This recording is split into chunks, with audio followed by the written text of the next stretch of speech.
Hello అండి, welcome back to our channel. Gardening ప్రియులు gardening start చేయాలి అని ఎవరైతే అనుకుంటున్నారో వాళ్ళకి ఇది చాలా చాలా బెస్ట్ వీడియో అండి. ఎందుకంటే ఈ వీడియోలో నేను కంప్లీట్ అసలు గార్డెనింగ్ ఎలా స్టార్ట్ చేయాలి, మనకి గార్డెనింగ్ మొదట స్టార్ట్ చేయడానికి కావాల్సిన టూల్స్ ఏంటి, ఎంతో ఖర్చు పెట్టి మనం స్టార్ట్ చేయాల్సిన అవసరం లేదు. చిన్న చిన్న ట్రిక్స్ యూజ్ చేసి ఫస్ట్ ఇనిషియల్గా కొంత అమౌంట్ అయితే అవుతుంది, అది 1000 రూపీస్లో మనం గార్డెనింగ్ ఎలా స్టార్ట్ చేయాలి అనేది నేను చెప్తాను. ఫస్టే మనకి పాట్స్ లేకపోతే గ్రో బ్యాగ్స్ అవేం అవసరం లేదండి. మీ ఇంట్లో పాడైపోయిన బకెట్లు అంటే పెరుగు బకెట్లు ఉంటాయి కదా, వాటికి కింద అడుగు భాగాన రంధ్రాలు చేసి వాటిని కుండీల్లాగా ఉపయోగించుకోవచ్చండి. మీరు మెల్లగా అంటే ఆకుకూరలతో స్టార్ట్ చేయండి, చిన్న చిన్న కూరగాయ మొక్కలతో స్టార్ట్ చేయండి. తర్వాత మీరు గార్డెనింగ్లో సక్సెస్ అవుతున్నారు, మీకు చక్కగా గార్డెనింగ్ చేయడం వస్తుంది అంటే గార్డెనింగ్ చేసి ఏదో సంపాదించాలని కాదు. మీరు కరోనా వచ్చినప్పుడు చూశారు, మనం కనీసం బయటకు వెళ్ళి కూరగాయలు కానీ మనకు సంబంధించిన ఆహార పదార్థాలు కొనుక్కోవడానికి కూడా బయటికి వెళ్ళడానికి కుదరలేదు. సో అలాంటప్పుడు దీనికి అవేర్నెస్ వచ్చిందండి బాగా. మన ఇంట్లో టెర్రస్ గార్డెనింగ్ కానీ లేకపోతే హోమ్ గార్డెన్, మట్టి ఉంటే మనం చక్కగా నేలపైనే పెంచుకోవచ్చు. మట్టి లేదు అంటే పెట్టుకోవడానికి ప్లేస్ లేదు అంటే బాల్కనీలో కూడా పెంచుకోవచ్చు అండి, చాలా చక్కగా పెంచుకోవచ్చు. పూల మొక్కల నుంచి కూరగాయలు పండ్ల వరకు ఏది కావాలంటే అది మనం ఇంట్లో పెంచుకొని చక్కగా ఏది కెమికల్స్ లేని ఫుడ్ తినొచ్చండి. ఇలా కెమికల్స్ లేని ఫుడ్ బయట ఏంటంటే ఎక్కువ ఈల్డ్ రావడానికి రైతులు పండిస్తారు, బట్ చాలామంది ఏం చేస్తారంటే ఎక్కువ ఈల్డ్ రావడానికి కెమికల్స్ యూజ్ చేస్తారు. అలా కాకుండా మనమే మన కిచెన్ వేస్ట్తో అలాగే ఆర్గానిక్ అయిన ఫర్టిలైజర్స్తో ఎలా మనం మొక్కల్ని పెంచుకోవాలి, గార్డెనింగ్ ఎలా స్టార్ట్ చేయాలి అనేది ఇప్పుడు తెలుసుకుందాం.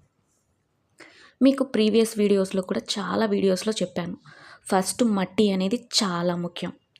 మీకు మట్టి కూడా దొరకట్లేదంటారా, కింద కామెంట్లో ఎర్రమట్టి కూడా యాడ్ చేస్తాను, లింక్ ఉంటుంది. మీకు దొరికే వాళ్ళైతే ఏం అవసరం లేదు, మీ తోటలో దొరికే మట్టిని యూజ్ చేసుకోవచ్చు. మీ దగ్గర ఎర్రమట్టి ఉన్నా నల్ల మట్టి ఉన్నా ఆ మట్టిని ఫస్ట్ ఎండబెట్టండి, బాగా ఎండబెట్టి పొడి పొడిగా చేసుకోండి. అప్పుడే ఆ మట్టిలో ఉన్న బ్యాక్టీరియా ఏదైతే చెడు బ్యాక్టీరియా ఉంటుందో అది చనిపోతుంది.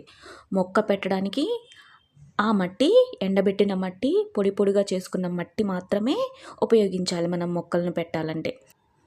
మనం మొక్క పెట్టడానికి ఉపయోగించే మట్టే సరిగ్గా లేదనుకోండి, ఇంకా ఆ మొక్క ఏం పెరుగుతుంది, ఏం ఫ్లవర్స్ని కానీ ఫ్రూట్స్ని కానీ ఏమి ఇస్తుంది చెప్పండి, అది చాలా వ్యాధులకు లోనవుతుంది. ఫస్ట్ మట్టి అనేది చాలా ముఖ్యం. దానికి 2 వంతుల తోట మట్టిని తీసుకోవాలి. అలాగే చెప్పాను కదా, మీకు మట్టి దొరకకపోతే కింద కామెంట్ రూపంలో లింక్ యాడ్ చేస్తున్నాను, చెక్ చేయండి ఒకసారి. మీరు చక్కగా బాల్కనీల్లో పెంచుకోవచ్చు. కుండీల్లో కొంత మట్టి వేసుకొని కొన్ని ఫర్టిలైజర్స్ ఈ వీడియోలో చెప్తాను, అవి కూడా వేసుకుంటూ చక్కగా మొక్కల్ని పెంచుకోవచ్చు.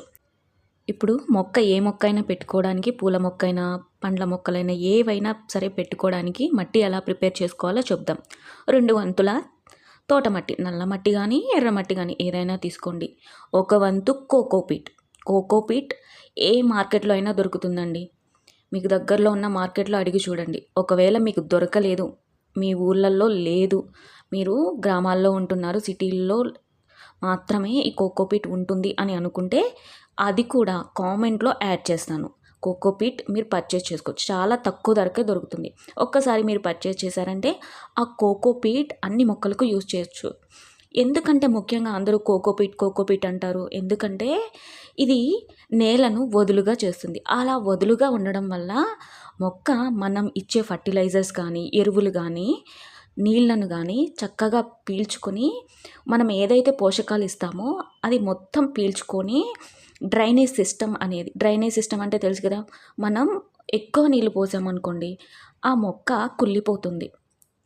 అలా ఎక్కువ నీళ్ళు మొక్క పీల్చుకోకుండా సరిపడనంతే పీల్చుకొని పోషకాలను గ్రహించాలంటే మనకి కోకోపీట్ ఇలా మొక్క పోషకాలని గ్రహించడంలో తోడ్పడుతుంది. సో అందువల్లే మొక్క దగ్గర మట్టి వదులుగా అవ్వడానికి, మొక్క పోషకాలను పీల్చుకోవడానికి కోకోపీట్ యూజ్ చేయాలి.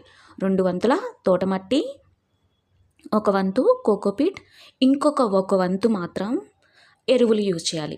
ఏ ఎరువులు అంటారా? Cow manure. అంటే మనకి ఆవు పేడను ఎండబెట్టి అది పొడి పొడిగా చేసిన పౌడర్ని ఏమంటారంటే కౌ మెన్యూర్ అంటారు. అది యూజ్ చేయొచ్చు ఒక గుప్పెడు. అలాగే ఒక గుప్పెడు వర్మి కంపోస్ట్, వానపాముల ఎరువు, అది ఒక గుప్పెడు తీసుకోవాలి. ఇంకొక గుప్పెడు ఏం తీసుకోవాలంటే మస్టర్డ్ కేక్. ఇంట్లో చాలా పోషకాలు ఉంటాయండి. పూర్వం మన తోటల్లో ఎన్పీకే ఫర్టిలైజర్ అంటే యూరియా యూజ్ చేసేవాళ్ళు కదా, అది చాలా కెమికల్స్ ఉన్నది. సో దానికి బదులు ఇక్కడ మీరు మస్టర్డ్ ఆయిల్ కేక్ పౌడర్ని యూజ్ చేసుకోవచ్చు. అది కూడా లింక్ కామెంట్ రూపంలో యాడ్ చేస్తాను, ఒకసారి చెక్ చేయండి. మీకు దొరికితే దగ్గర షాప్లో కొనుక్కోండి, లేకపోతే దొరకదు అనుకుంటే కామెంట్లో యాడ్ చేస్తున్నాను. మీరు హోమ్ గార్డెనింగ్, మీరు ఇంట్లో మొక్కలు పెంచుకోవాలనుకుంటే దానికి కావలసిన వస్తువులు గ్రో బ్యాగ్స్ కానీ, కుండీలు కానీ, ఆఖరికి మొక్కలు కూడా మందారం, గులాబీలు, వీటన్నిటినీ ఆ ప్రోడక్ట్స్ అన్నిటినీ కింద కామెంట్ రూపంలో యాడ్ చేశాను. మీకు గ్రో బ్యాగ్స్ కూడా కావాలంటే అవి కూడా ఉన్నాయి, యాడ్ చేస్తాను. ఇంకా మీకు ఏమేం కావాలో మీకు కామెంట్ రూపంలో నాకు తెలియచేయండి. ఒకవేళ మీరు మాకు దగ్గర లొకేషన్లో ఉంటే మీ లొకేషన్ ఏంటో ఫస్ట్ కామెంట్ చేయండి. ఒకవేళ మీరు దగ్గరలో ఉంటే నేను మొక్కల్ని ఇవ్వడానికి ట్రై చేస్తాను. సో ఈ వీడియోలో ముఖ్యంగా మట్టి గురించి చెప్పుకున్నాం కదా. 2 వంతుల తోట మట్టి, ఒక వంతు కోకోపీట్, ఇంకొక వంతు అన్ని ఎరువులు కలిపింది మస్టర్డ్ కేక్, అలాగే ఆవుకు సంబంధించిన మెన్యూర్, కౌ మెన్యూర్, వర్మి కంపోస్ట్, అవి గుప్పెడుగా కలుపుకొని ఒక వంతు భాగం ఈ ఎరువులు ఇచ్చేసుకోవాలి. సో ఇలా చేసుకున్నారంటే పూల మొక్కలకైనా పండ్ల మొక్కలకైనా ఏ మొక్క పెడితే ఆ మొక్క చాలా బాగా బతుకుతుంది. పూల మొక్కలు అయితే గుత్తులుగా పూలిస్తాయండి. మల్లె మొక్కలు, మందారం మొక్కలు, గులాబీ మొక్కలు, ఇంకా వెజిటేబుల్ సీడ్స్. ఫస్ట్ మీరు గార్డెనింగ్ స్టార్ట్ చేస్తే వెజిటేబుల్ సీడ్స్తో స్టార్ట్ చేయండి, కూరగాయలు విత్తనాలతో స్టార్ట్ చేయండి.